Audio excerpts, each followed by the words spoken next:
여러분 안녕하십니까. 특집 인터뷰 준비했습니다. 서부 경남 이러면 보수강세 지역으로 잘 알려져 있습니다. 이곳에 이번에 민주당 군수가 탄생할 수도 있다라는 소식 여러분 들어보셨습니까? 반드시 당선시켜야 하기 때문에 그 지역 사정을 제대로 여러분들과 함께 나눠볼 텐데요. 경남 하동 군수 민주당 후보로 나선 재윤경 전 국회의원 모셨습니다. 어서 오십시오. 네, 반갑습니다. 네. 네, 하동 분위기 지금 현재는 어떻습니까? 고령화 뭐 또 인구 소멸 지역 이렇게 가 있는데 노인 인구가 네네. 굉장히 많지 않습니까? 그렇죠. 75세 이상의 인구가 거의 21% 이상 네. 정도 되고요. 65세 이상 하면 41% 정도 되거든요. 네. 그래서 인구 고령화는 굉장히 심각한 수준이고 또 올해 1월부로 인구 4만 명이 무너졌거든요. 그래서 그에 대한 이제 국민들의 위기의식 굉장히 고조되고 있습니다. 재윤경 후보와 인터뷰를 하는데 이제 사전에 좀 알려드려야 할 게 있습니다. 20대 국회의원 하셨죠? 네네네. 그리고 굉장히 경제 전문가로 유명했습니다. 네. 그런데 이제 지금 경남 하동에서 지난 총선에는 이제 하동남의 지역구에서 이제 출사표를 던졌고 네. 아깝게 패배를 했고 아, 크게 졌습니다. 크게 졌지만 그래도 하동에서 한 네네. 37% 정도 네네네. 얻었으니까요. 네. 이번에 이제 지방선거 때 하동 군수로 이렇게 나왔다. 그러면 이제 그 지역에서 완전 정착해서 이재명 대통령과 함께 지방 정부를 제대로 한번 이끌어 보겠다 이렇게 결심을 세우신 거죠. 네네. 제가 실제로 이런 결심을 하게 된 지는 좀 됐고요. 저는 이제 20대 국회의원 비례대표 의원으로 활동하면서 지역구 출마는 염두에 두지 않았습니다. 그래서 지난 그 총선 출마도 어떻게 보면 하동군 군수 출마를 위한 그런 전초전으로서 제가 출마를 결심해서 뛰었고, 당시에는 이제 우리 지역에 후보가 있기는 하셨지만 또 다른 목소리로 좀 적극적으로 좀 국회의원 경력을 갖고 있는 분이 좀 지역의 국회의원으로 출마해 줬으면 좋겠다 이런 목소리들이 있어서 제가 이제 경선을 통해서 좀 지역구 출마를 하긴 했지만 굉장히 늦게 출마를 했습니다. 그래서 결과는 사실 어느 정도 이렇게 패할 수밖에 없었던 그런 수순이었는데, 근데 그걸 그 계기로 해서 이전부터 제가 한 2022년 그 경기도 일자리 재단 대표를 맡고 사직하면서부터 하동군 군수에 도전을 하겠다. 그렇게 마음 먹고 한 4년이 지난 거죠. 통상적으로 서울에서 정치를 하다가 이제 고향 하동으로 내려가서 군수를 해보겠다 이렇게 결심하기가 쉽지 않지 않습니까? 네네. 근데 저는 2018년에 지역위원장으로 내려와서 처음에는 네. 지방선거를 돕기 위해서 내려갔다가 좀 구체적으로 지역민들의 여러 민원들을 접하면서 그리고 그 문제를 해결하면서, 그리고 또 제가 좀 어려운 지역에 갔다고 해서 이제 20대 국회에서 의원님들이 배려를 해주셨어요. 그래서 예결위원을 맡아서 했는데 예결위원으로서 예산을 한 1,400억 정도 확보해서 지역에 내려보냈거든요. 근데 그 예산들이 집행되는 과정을 보니까 상당히 좀 문제가 있어 보이고 또 전체적으로 행정이 좀 무능한 면도 있고 또 이 돈이 제대로 과연 잘 쓰이고 있는 건지에 대한 의구심이 드는 사건들도 많아서 아무래도 내가 국회의원의 지역구 국회의원 뜻은 없으나 행정에는 네. 좀 뜻을 갖고 있었기 때문에 한번 하동 군수의 다음에 도전을 고려해봐야겠다라는 생각을 사실 거의 2019년부터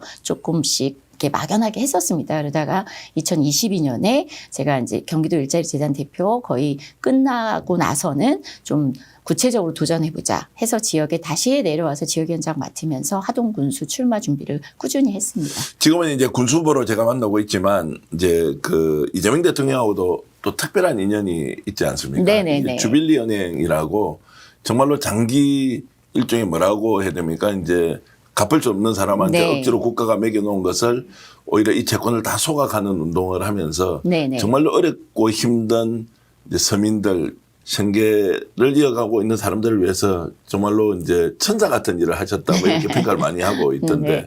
제가 그 사회적 기업하면서 저소득층의 그 경제교육을 했었습니다. 네. 그걸 하다 보니까 저소득층의 가장 큰 경제적 문제가 빚이었고, 근데 이 빚 문제를 해결해 주기 위해서 상담과 교육을 이어가다 보니까, 그러니까 법과 제도에 막혀서 구제가 안 되는 경우가 많았습니다. 빚을 졌으면 갚아야 되지만 못 갚는 상황이라고 해서 이 사람의 기본적인 인권마저 사실 무시되고 기본적인 생활이 영위될 수 없다면 이건 문제다 해서 제가 국회에 도전을 하게 됐고, 그래서 그 20대 국회 비례대표 의원으로 법과 제도를 좀 많이 개선을 했습니다. 그래서 지금 당시에 제가 한 44조 원의 부실 채권을 소각을 네. 했고요. 그래서 300만 건의 채무자들을 좀 도울 수 있었습니다. 그리고 이후에는 특히 작년까지 제가 국회의장실의 민생특별보좌관으로 활동을 했는데 그 활동하면서 제가 국회의원 시절부터 하고 싶었던 채무자 인권을 보호할 수 있는 채무자 이 보호에 관한 법률 네. 이거를 좀 제정하고 그 제정 이후에 그 법이 실제로 잘 시행이 될 수 있도록 제도 개선하는 것을 완수를 했습니다. 참 그런 거 보면 이제 서울에서 이재명 대통령이 크게 써야 하는데 이재명 대통령하고는 경기도지사 시절에 같이 일을 하셨죠.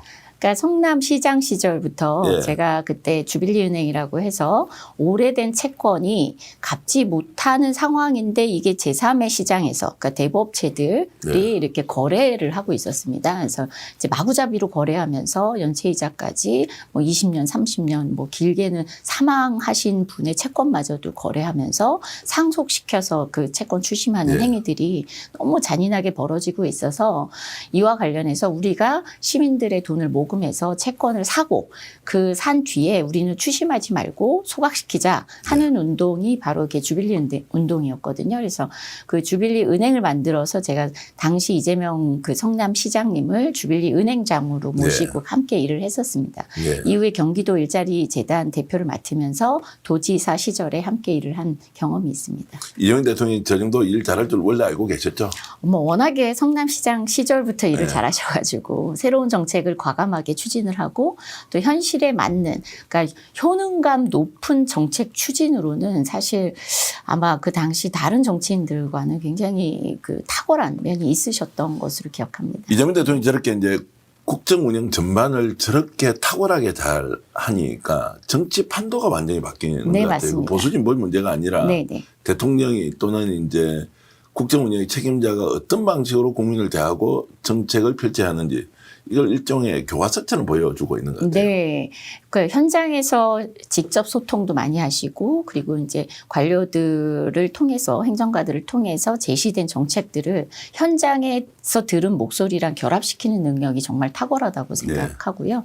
그래서 이게 탁상 행정이 아니라 실제 현장 효능감이 높은 그런 정책들을 그리고 또 속도감 있게 추진하시는 그래서 이제 행정 절차에 그 좋은 정책들이 발목이 잡히는 경우들이 참 네. 많거든요. 예, 그런 점들을 그 어떻게든 실현 가능하고 구현될 수 있도록 그게 하나하나 극복의 과제들을 구체적으로 제시하면서 행정을 하시니까 정말 국민들께서 많이 만족하시는 것 같아요. 네. 자, 그러면 이제 직접 하동군수 출마를 하셔서 네. 뭐 하동군의 군정 현황에 대해서 파악을 많이 하셨을 거 아닙니까? 네네네. 구조적으로는 어떤 문제가 있습니까? 이건 정말 아니다라고 하는 것 이재명 대통령의 국정 운영과 좀 비교해서 설명을 해 주시면요. 일단 가장 큰 게 지금까지 하동군은 32년간 그 같은 당에서 했고요. 네. 그리고 32년간 그 군수님들의 특징이 부군수를 역임하셨다가 그 퇴직하시고 군수에 도전하셔서 군수가 되신 케이스거든요. 네. 지금 이제 하동군에서 특히 이제 공무원들께서 오히려 더 그 강조하는 내용이 공무원 출신 안 된다. 특히 부군수 했던 분들 안 된다. 이렇게 말씀하시는 경우들이 많습니다. 그래서 사실 공무원 출신이면 공무원의 마음을 더 잘 알 줄 알았는데 오히려 너무 잘한다는 것 때문에 지나치게 간섭하고 작은 것까지도 너무 지나치게 그 매달리는 경향이 좀 있다. 그래서 좀 큰 그림을 보고 이게 하동의 문제를 국가 전략화해서 그 국가 정책과 국가의 지금 현 정부가 추진하고 있는 집중 과제들과 맥을 같이 하면서 발전 방향을 그려내야 되는데 그러지 못하고 너무 협소한 시각으로 이제 공무원들에게 좀 약간 숨막히는 그런 리더 이런 평가들을 많이 받고 있거든요. 그래서 실제로는 성과가 없고 그리고 이제 큰 그림의 어떤 성과들을 내지 못하는 상황에서 일단 공무원들만 일하기 피곤하고 오히려 의욕이 상실되고 그래서 전체적으로 활력을 잃는 그런 행정이 좀 반복돼 왔다고 볼 수 있습니다. 누적돼 있다. 그런데 네. 이제 이번에 국힘 공천을 보니까 네. 현직 군수가 탈락했어요. 저는 그걸 보자마자 네. 야 강력한 민주당 후보 나왔으니까 네네. 이제 부군수 출신 군수로는 안 되겠다 이렇게 결론 네네. 내린 건가요? 어떻게 봐야 됩니까? 뭐 그런 평가도 일단 굉장히 많이 있고요. 그리고 네. 또 이제 지금 현직 군수님께서 뭐 나름 개혁을 추진한다고 했는데 뭐 개혁을 이제 그 당 본인이 생각하는 개혁의 방향과 그리고 좀 생각이 다른 사람들을 포용하면서 갔어야 하는데 그게 네. 많이 부족했습니다. 그러다 보니까 굉장히 현직 군수에 대해서 문제의식을 갖고 좀 반대 입장을 표명하는, 반대하시는 분들도 그만큼 목소리가 컸던 그런 결과가 이번 경선에서 그대로 결과로 도출이 된 것 같습니다. 자, 그러면 이제 하승철 현 군수가 이제 국힘공천에서 탈락하고 네네. KBS 기자 출신인데 창원방송 종국의 총국장이더라고요. 네네네. 이분이 갑자기 군수로 나왔던데 네네. 지역에서 국힘 후보로서 좀 이렇게 어떻게 영향력을 좀 갖고 있던가요? 뭐 아무래도 이제 경선에서 이기셨으니까 그런 컨벤션 효과들은 있을 거라고 예. 보고요. 그리고 또 뭐 굉장히 제가 이제 한 6개월 동안 같이 이렇게 여러 선거 유세 현장에서 뭐 유세까지는 아니지만 어쨌든 선거운동 현장에서 만나뵌 바로는 상당히 합리적이고 네. 또 성품이 좋으신 분이세요. 근데 이제 한계라고 한다면 지역에 구체적으로 이제 군수 도전을 하신 지가 한 2년여 정도 됐기 때문에 지역 현안들에 대한 파악이 어느 정도 돼 있는지는 아직 검증이 좀 덜 된 측면이 좀 있습니다. 그래서 네. 그 국민들께서 불안해 하시는 측면도 이게 과연 행정의 경험이나 그리고 또 하동의 그 오래된 이런 이 묵은 현안들 이것들을 어떤 방식으로 해소할 건지에 대한 뚜렷한 비전 제시가 아직은 검증이 덜 됐고 좀 확인된 바가 없다. 이렇게 사실은 평가하는 목소리들이 많습니다. 근데 단순히 제가 보더라도 이제 국회의원 4년 동안 의정활동했고 경기도 이제 일자리 재단 있었고 국회 의장실에서 민생특보 하셨고 이러면 말 그대로 이제 관록은 충분히 이렇게 쌓여 있는데 KBS 기자 출신과 경쟁을 한다. 일단 제3자가 보면 객관적으로 정당만 빼면 뭐 그냥 선택이 뭐 쉬울 것 같은데요. 그런 것들을 좀 네. 어떻게 국민들이 유권자들이 좀 잘 알아줍니까? 네, 그렇게 말씀하시는 분들이 많고요. 그래서 네. 원래는 오랫동안 보수정당 지지자였는데 네. 이번에는 정당이 아니라 사람 보고 뽑아야겠다 이런 말씀을 하시면서 우리 캠프로 찾아오셔서 네. 선대위원장도 맡으신 분들 계시고요. 그래요? 네, 그리고 지역의 선대본부장을 맡으신 분들도 계시고 그리고 정말 많은 분들께서 문자 주시고 응원 주시고 또 제가 이제 유튜브 채널을 운영하면서 네. 거기에서 이제 정책들을 공약들을 발표를 하고 있는데요. 그에 대해서 평가도 해주시고 굉장히 많은 피드백을 해주고 계십니다. 그래서 이런 변화들이 바로 공통적으로 하시는 말씀이 나는 보수정당 출신이지만 군수는 정당이 중요하지 않다.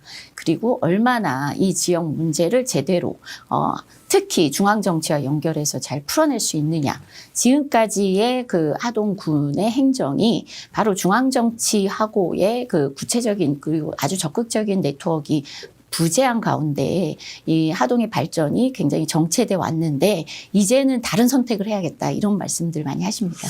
그러니까 몇 가지 그림이 쭉 이렇게 퍼즐처럼 맞춰지는데 이재명 정부 그리고 민주당이 집권여당 네. 그리고 재윤경 후보는 국회의원 출신의 민주당과 아주 특별한 네트워크를 가지고 있고 이재명 대통령과 함께 일을 했다. 이 정도만 국민들에게 확실하게 알려주면 네네. 지금까지 우리가 봤던 민주당 경남 지역 기초단체장 후보들과는 어쨌든 그분들도 다 소중하지만 네. 훨씬 더 이제 이렇게 무게감이 다르게 이렇게 다가갈 건데 어떻게 이거 알리죠? 많이 알려야 뭐 지영정 후보가 민주당 네네. 후보로서 이재명 정부와 함께 간다 이렇게 할 네. 건데.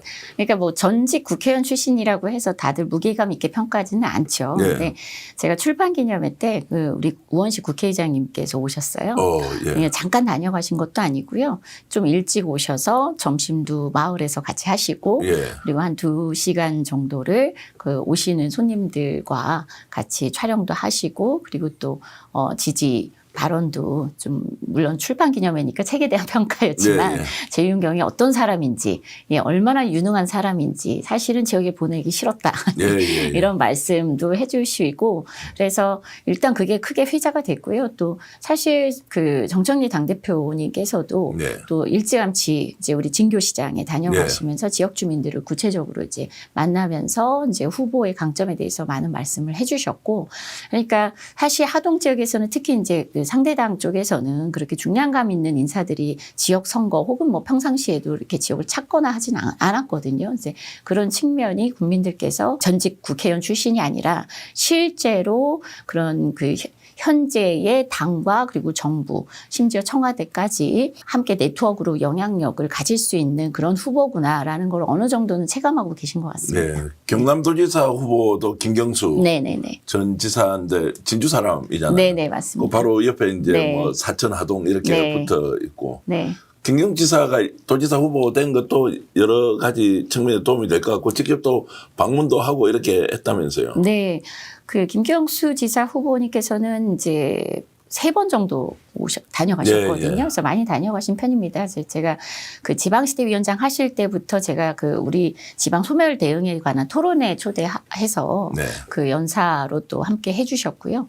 그리고 또 이후에도 2번 정도 더 방문하셨고 앞으로 또 이제 여러 방문의 계획들 그리고 공약을 함께 발표할 계획도 이제 지금 갖고 있습니다. 그리고 또 2018년에 그 지사 출마하셨을 때 서부 경남에서 그 김경수 후보님의 고향의 진주를 제외하고 하동에서도 또 김경수 후보님이 당시에 승리를 하셨습니다. 오, 그렇군요. 네. 그래서 51% 이제 득표하셔가지고 군수 후보는 당시에도 우리가 군수 후보가 너무 늦게 출마 결정이 돼가지고 네.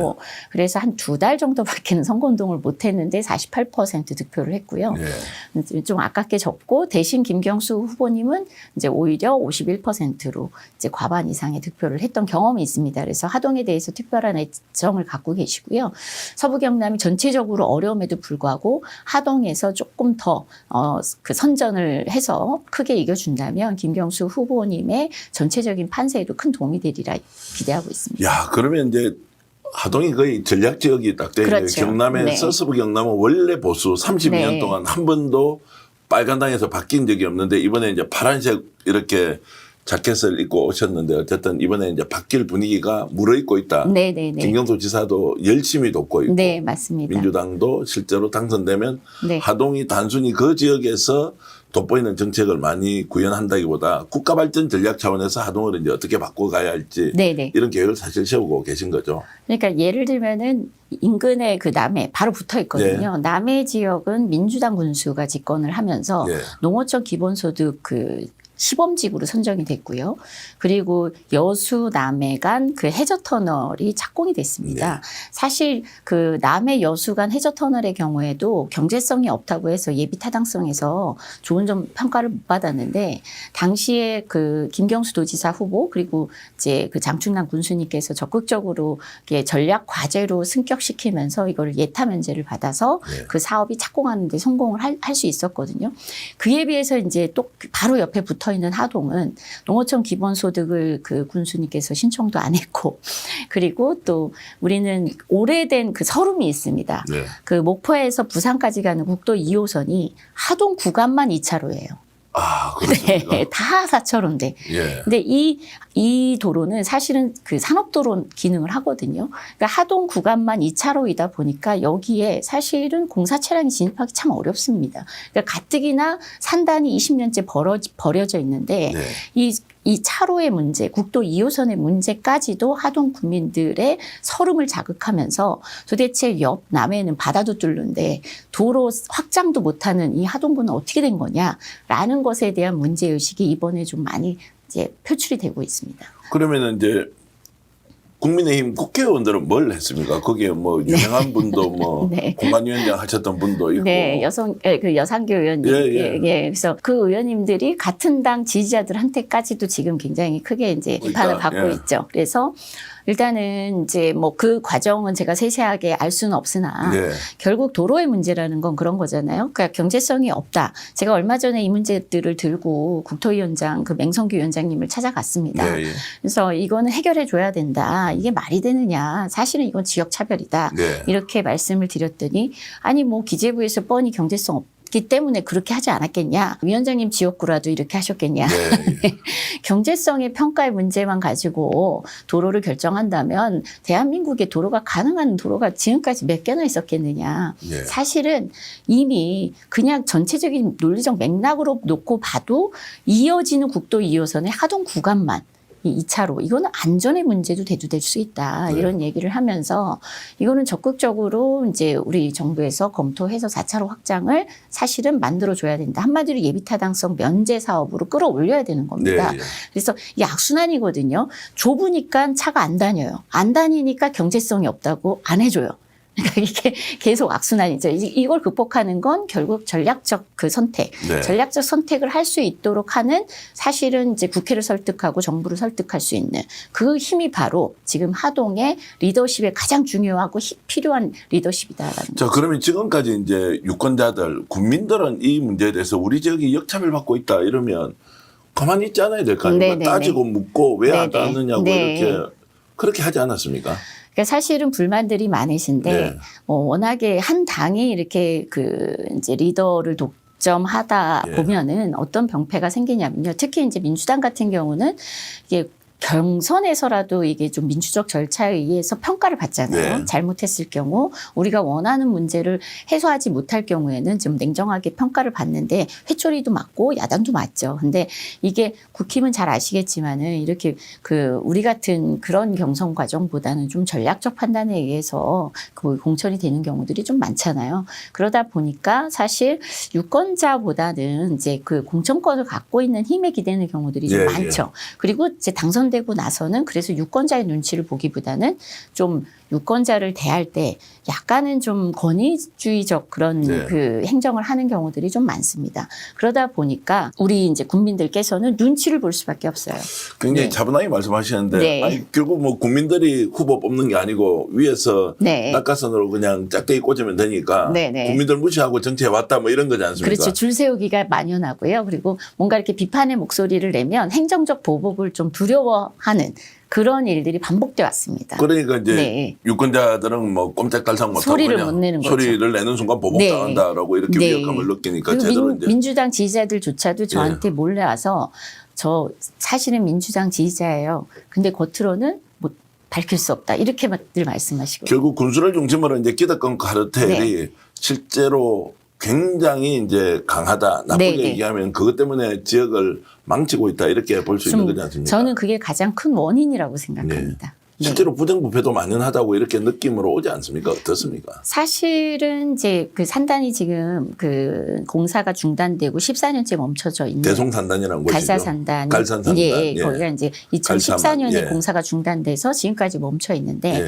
뭐 조성 그 시작 시점까지 계산하면 20년, 30년째 예, 방치돼 예. 있습니다. 이 산단이 이제 그 감사원의 감사를 받았는데요. 감사 결과를 들여다보면 황당한 일들이 너무 많습니다. 예. 의회 의결을 거쳐야 되는 그 예산 집행 내역이 하나도 의회 의결을 거치지 않았다거나 계약서를 작성할 때 이중 계약을 쓴다든가 이런 일들이 사실은 비일비재하게 그 산단을 중심으로 많이 있어왔고 그게 결국은 2,700억 원 가량의 손실로 이어졌거든요. 그러니까 거꾸로 다 이제 예산으로 그걸 메워야 되니까 결국 국민들한테 쓸 손해보는 돈을 거죠. 네. 오히려 사업에 실패하는데 네. 다 때려박았다 뭐 이런 거지 그렇죠. 않습니까? 그리고도 산단 조성률은 20%가 안 됩니다. 예. 그러니까 완전히 실패한 와. 게 된 거죠. 그 책임진 사람이 있습니까?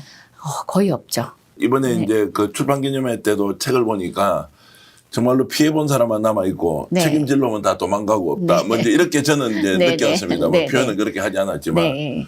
그런 상황에서 진짜 아무도 책임을 안 진다. 이거 어떻게 해야 합니까? 그러니까 사실은 그때 당시 그 모든 과정을 추진했던 공무원 한 분이 예, 예, 그냥 인사상 징계받은 정도. 예, 였고요. 그래서 사실 집권하고 나면 이제 전반적으로 그 문제도 근데 이제 그게 시효가 다 지났거든요. 예. 시효가 지나버려서 이제 감사를 해도 그 결과에 따라서 뭐 인사 조치할 수 있는 건들은 이제 남아 있지는 않습니다. 자, 그럼에도 불구하고 네. 이제 집권 여당의 민주당 군수로서 이게 이제 갈사만이나 대송산단이 20년째 완전 정체되고 2,700억을 진짜 꼬라박았던 이것을 살려내야 할 거 아니에요. 네, 어쨌든 뭐 앞에 살려내야죠. 저지른 놈은 네, 저질렀고 맞습니다. 네. 이걸 어쨌든 이제 지역 발전에 뭔가 이제 미끄럼으로 삼아야 하는데 네. 이런 부분에 대해서도 좀 청사진을 내고 있습니까? 네, 지금 가장 좋은 점이 바로 이재명 정부 하에 하동군. 네, 비전이 있습니다. 사실 갈사만 옆에 바로 그 하동화력, 그래서 네. 8기가 운행 중이거든요. 예.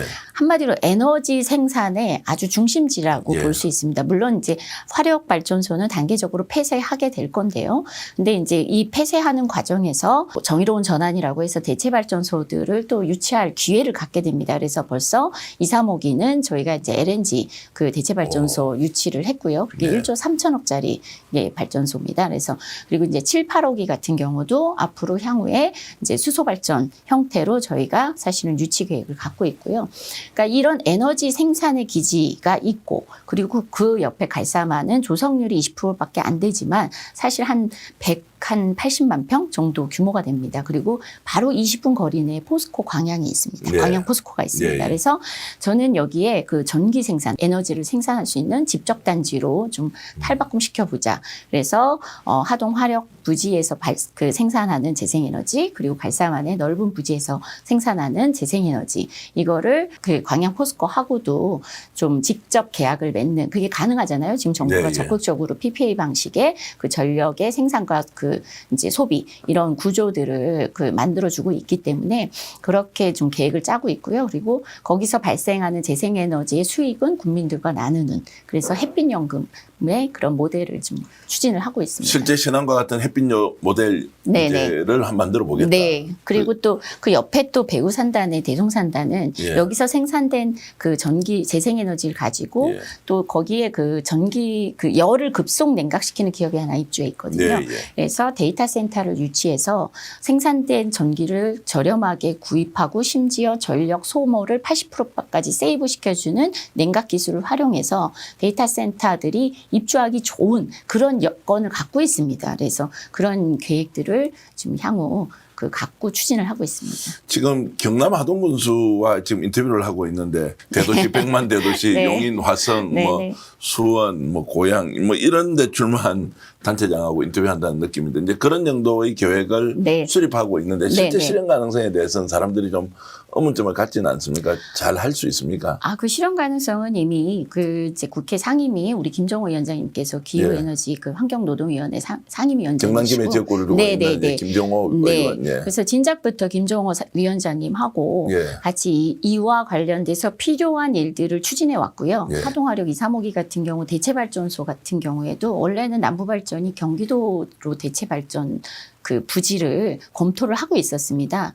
원래 결정은 하동으로 그 대체발전소를 다시 지어라 했는데 이게 또 그 경자청에서 부적합 판정을 받았거든요. 네. 그래서 경기도로 도망가려던 걸 네. 김정호 위원장님하고 저하고 그 우리 이재명 대통령 정부 들어서자마자 그 이제 한전하고 산업부에 이제 계속 질의를 넣고 하면서 다시 재유치를 한 거거든요. 그래서 그것도 이제 같이 협력해서 도움을 주고 계시고 뭐 변전소 관계 문제 그리고 특구 지정과 관련된 문제 이런 모든 문제들을 지금 이미 상임위원장 그리고 또 필요하면은 또 장관님께도 직접적으로 제안을 하면서 추진을 하고 있기 때문에 실현 가능성이 굉장히 높습니다. 아니 제가 이제 순간적으로 네. 착각한 것은 지난 6년 동안 네. 지역위원장으로 지역에서 정치를 해왔으니까 네. 당연히 이제 서울과 이렇게 소통하면서 네. 또 국회 상임위와 연결이 돼 있다. 이걸 네. 순간적으로 놓쳤습니다. 저는 네. 지금 하동군수 출마자가 어떻게 그런 많은 일들을 해왔겠느냐라고 했는데 이미 실행을 네. 하고 있었고 네. 그것이 구체적인 이제 결과로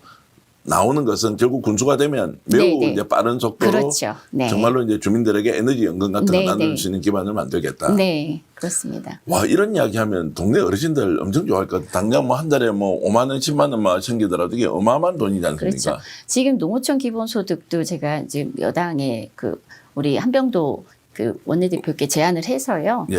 추가 지정을 5군데 전국적으로 하게 될 텐데 경남에 한두 군데 할 때 하동도 적극적으로 배려해달라. 예, 예. 이렇게 얘기되고 있는 것으로 알고 있고요. 그래서 이제 5월 달까지 그 농어촌 기본소득 추가 요청을 하면 예. 그 지정될 가능성이 매우 높을 것으로 네. 알고 있는데 그렇게 되면 월 15만 원씩 그 예. 이제 연금이 나옵니다. 하동 예. 국민 전체가. 와. 예. 이게 대단합니다. 또 지역 화폐로 나오기 때문에 예. 지역 경제가 살아납니다. 예. 그래서 이런 측면에서 사실 이제는 정말 실리적 판단을 하실 때다. 예. 제가 이거를 국민들께 강조하고 있습니다. 예. 지금 인구가 4만 명이 좀 무너졌습니까? 네, 네, 어떻습니까? 무너졌는데요. 그리고 65세 이상 이제 고령 인구가 한 41% 정도 41%. 되고요. 네. 결국 이제 그분들이 갖고 있는 노동 생산성을 어떻게 활용할까 이 측면보다는 네, 네. 그분들이 좀 노후 또는 인생 이막을 얼마나 좀 행복하게 사냐 이게 이제 좀 네, 네, 네. 더 중요한 일이 되겠네요. 그리고 사실 이제 농업 인구 비중이 굉장히 높기 때문에 예. 이분들이 이제 농사를 짓고는 계세요. 근데 예. 어쨌든 소득이 이렇게 높지가 않죠. 그리고 네. 이제 자영업 같은 경우는 어쨌든 지역이 넓고 인구는 분산돼 있고 하다 보니까 자영업 굉장히 어렵습니다. 예, 예. 근데 이럴 때 이제 농어촌 기본소득을 통해서 소득이 좀 보존 보존되고 그리고 그 소득이 지역 화폐를 통해서 지역에 다시 환류될 때 지역 경제는 아무래도 창업 열기도 생겨날 수 있고 인구 유입의 효과도 기대할 수 있습니다. 그러면 농어촌 기본소득 한 15만 원 정도 매월 하려면 예산은 어느 정도 됩니까? 지금 이제 정부가 부담하는 게 제가 알기로는 한 40% 좀 넘고요. 예. 그리고 이제 도비, 그다음에 군비 예. 이렇게 매칭해서 부담을 하는데요. 시범 지구로 결정이 되면 한 2년 정도 예, 이렇게 예. 지급을 받는데 이게 추가 지정이다 보니까 6개월은 빠지는 거거든요. 예, 예. 그래서 한 1년 6개월 정도 되는데 지금 남해군 2년치를 추산을 해보니까 한 500억이 좀 넘는 예. 것 같아요. 군비 부담이. 예. 근데 500억이 넘지만 지역에 풀리는 돈은 상당한 그렇죠. 양이 풀리는 10배 거죠. 정도는 효과 네, 있다 이렇게 네. 하는 거. 그럼 지금 하동 같은 경우에는 실제 군 예산이 어느 정도 됩니까? 군 세입 그 결산액이 한 1조 정도 되거든요. 와, 그리고 생각보다 엄청 크네요. 엄청납니다. 예. 예. 그래서 이 교부금과 그 국고보조금이 내려오는 게 네. 저희가 이제 소멸지구고 그 지역이 산도 있고 바다도 있고 강도 있거든요. 예, 예. 이게 다 교부금 산정할 때 제가 알기로는 다 조금 인센티브가 있는 예, 걸로 예. 알고 있고요. 그리고 면적이 워낙 서울보다 큽니다. 네. 근데 4만 명 모여 살기 예, 때문에 그런 것 때문에 교부금 비중이나 그다음에 국고보조금은 어쨌든 이제 면 단위가 이제 13개 면이 읍면이 있다 보니까 거기에 다 집행돼야 되는 그 기본 필수적인 어떤 그 보조금들이 있죠. 그러다 보니까 굉장히 많은 돈들이 내려오거든요. 어떻게 보면은 국민 1인당 2,500만 원 정도의 그 세입 결산에 세금이 와, 들어오고 있다. 국민 1인당 2,500만 원이 들어오는 연간. 거를 네. 어떻게 쓰느냐는 그렇죠. 너무너무 중요한데 네, 군수가. 맞습니다. 아껴 쓰고 잘 쓰면 네네. 얼마든지 그 지역을 정말 활기차게 만들 수 있을 것 그래서 같아요. 이게 보면은 세금도 이렇게 보면 경직성 경비가 많다 보면 예. 이렇게 쓸 수 있는 그런 여지가 굉장히 낮은 편이잖아요. 예. 그 인구가 밀집돼 있는 지역은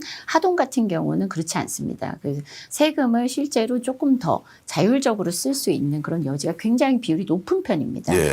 그래서 그런 측면에서 이제 리더가 누가 되느냐에 따라서 군의 미래는 완전히 달라질 수 있다. 이렇게 말씀드릴 수 제가 있습니다. 평소에 이제 국회의원으로 봐왔던 재윤경 후보는 결국 이재명 대통령이 지금 꿈꾸는 대한민국 그리고 국정 운영의 연결을 결국 지방정부로 이제 구현해낸다라고 봤을 때 이제 하동이 어떻게 바뀝니까? 만약 이제 재윤경 군수가 여성 군수이면서 민주당 최초 군수가 된다라고 네. 했을 때 하동이 이제 대한민국의 일종의 지방정부 모델이 될 것 같은데 네네. 그 꿈꾸고 있는 그림을 좀 설명을 해 주시죠. 저는 개인적으로 지금 정부가 추진하고 있는 재생에너지 정책에 대해서 이렇게 약간 좀 가슴이 설렐 때가 있습니다. 네. 야, 이거를 세상에 중요한 국책 사업, 심지어 그 에너지 사업이잖아요. 지금까지 에너지 사업이나 국책 사업은 일부 자본이 독점하고 외부 자본이 독점하고 지역에서는 생산되지만 수익은 외부로 다 흘러가거나 일부 기업이 독점하는 형태였는데 근데 그것이 국민들이 함께 참여해서 국민들이 에너지 산업의 수익을 같이 나눠 갖는다. 이것만 해도 아마 전 세계 이런 민주적인 그런 그 에너지 산업의 그 모델을 만들어내는 경우가 아마 유일한 모델이 되지 네. 않을까 이런 생각이 들고요. 그래서 생산부터 에너지 소비까지 이렇게 민주적이고 그리고 국민들 모두가 그 수혜를 입을 수 있는 그러면서도 재생에너지 비율을 높이고 글로벌 경쟁력에서 재생에너지 생산에 있어서 경쟁력을 갖추는 나라가 되지 않을까 이렇게 꿈꾸는데 하동은 그거를 구현하기에 굉장히 좋은 땅입니다. 네, 예. 네, 그 유이부지가 많고 그리고 그 저수지도 많고 그래서 저수지가 특히 이제 태양광 에너지의 네. 그 효율이 굉장히 높거든요. 그래서 이런 측면에서 제가 잘 디자인하고 또 정부 정책에 보조 잘 맞춰서 적극적으로 추진한다면 하동 지역에서 지금 앞으로 굉장히 중요하다고 하는 국가 경쟁력의 그 한 축, 재생에너지 생산 능력, 그리고 재생에너지를 잘 소비하는 능력, 이런 것들에 있어서 하동에서 좋은 모델을 만들어낼 수 있을 거라고 생각하고 있습니다. 그러니까 제가 하동 화력발전소 이러면 이제 옛날 방식의 에너지 생산인데 네네. 이게 이재명 정부를 만나고 재윤경 군수와 손을 잡게 되면 네네. 이제 신재생으로 가는 네네. 그 길목에서 새로운 유형, 기존의 것을 활용해서 정말 에너지 연금을 만들 수 있는 기업들에게도 아리백을 달성하는 데 그러니까요. 지원을 해주고 그게 예. 이제 글로벌 경쟁력이 되고요. 심지어 거기서 발생하는 수익을 국민들 지갑으로 돌려드리는 예. 그런 민주적 이 그림까지 퍼즐을 맞출 수 있다면 상당히 그 하동군이 좋은 지역이 될 것이다라고 생각하고 거기다가 농어촌 기본소득 네, 해서 이제 이것까지 가져와서 하겠다 네, 네. 이러면 그냥 살림살이가 넉넉해지고 마음은 굉장히 편할 것 같아요. 다른 지역은 부러워하기도 하고 약간 질투심 생기기도 하겠는데요. 그리고 하동이 그 지리산을 품고 있고요. 예, 예. 지리산 둘레길의 3분의 1이 하동 구간입니다. 그리고 섬진강, 예. 그리고 남해 바다를 품고 있습니다. 예. 그래서 그 굉장한 자연의 그런 보고 지역인데 이런 자연의 모든 자원들을 또 예술과 자연과 신재생에너지 그렇게 생태 중심의 그런 지역으로서 이렇게 발전시켜 나가는 그러면서도 경제적으로 경쟁력 있는 지역으로 발전시켜 보고자 하는 게 제 꿈입니다. 와, 그러면 이제 네. 정경 후보가 민주당 후보인데 뭐 무조건 당선이 돼야 되잖아요. 뭐 당선 안 되면 이게 다 네, 그렇죠. 이제 네. 그러면 당선시키려면 이 네. 방송을 보는 분이 네, 어떻게 도와야 돼요? 하동에 살지 않는데 내가 어떻게 도와야 되냐고요. 첫 번째로 하동에 살고 계신 분을 알고 계신다면 예. 그냥 조금 제 후보가 괜찮더라 정도가 아니라 예. 정말 제 후보를 뽑아야 된다라는 간절한 마음으로 좀 연락 좀 많이 해주셨으면 좋겠고요. 요즘에 그런 전화를 많이 받는다고 하십니다. 아, 그래요? 예, 그리고 그게 상당히 좋은 긍정적인 영향을 미치고 있는 게 예. 사실이고요. 그렇게 해주시면 좋겠고 많이 관심 가지고 지켜봐 주셨으면 좋겠고요. 그 하동 국민들께 유권자 분들께 이 방송을 많이 좀 적극적으로 시청하실 수 있도록 하는 것도 좋은 전략이 될 것 같습니다. 근데 하동 출신들이 뭐 전국에 이렇게 뭐 네.